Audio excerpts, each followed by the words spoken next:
facteur déterminant du développement durable, déclaré priorité.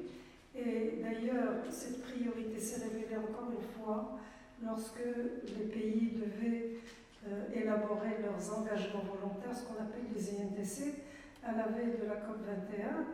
Eh bien, par exemple, pour le continent africain, la question de l'eau a été portée comme question prioritaire avec l'agriculture et la santé, lesquelles d'ailleurs les deux sont liées à la question de l'eau.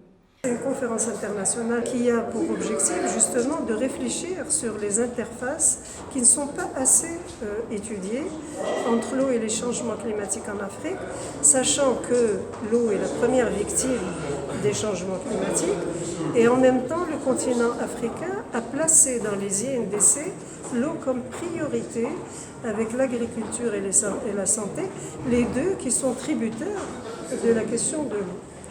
Et la troisième séquence, c'est un hackathon. Alors là, c'est une nouveauté par rapport à cette édition.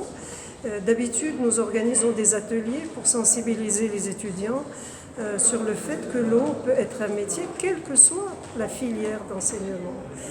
Cette fois-ci, nous procédons dans le cadre de ce qu'on appelle un hackathon qui a pour thème Digital for Water, parce qu'on voudrait sensibiliser les startups notamment à l'introduction de la thématique de l'eau.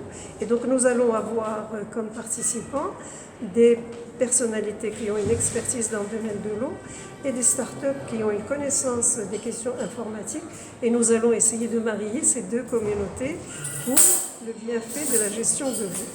Vous pourriez s'il vous plaît nous rappeler les dates du salon ? Alors les dates, c'est le 29-30 juin et 1er juillet. Alors le hackathon, on va faire nuit blanche entre le 30 et le 1er juillet. Il y aura des prix pour les meilleures idées que nous allons accompagner plus tard pour la mise en place de start-up qui vont les porter.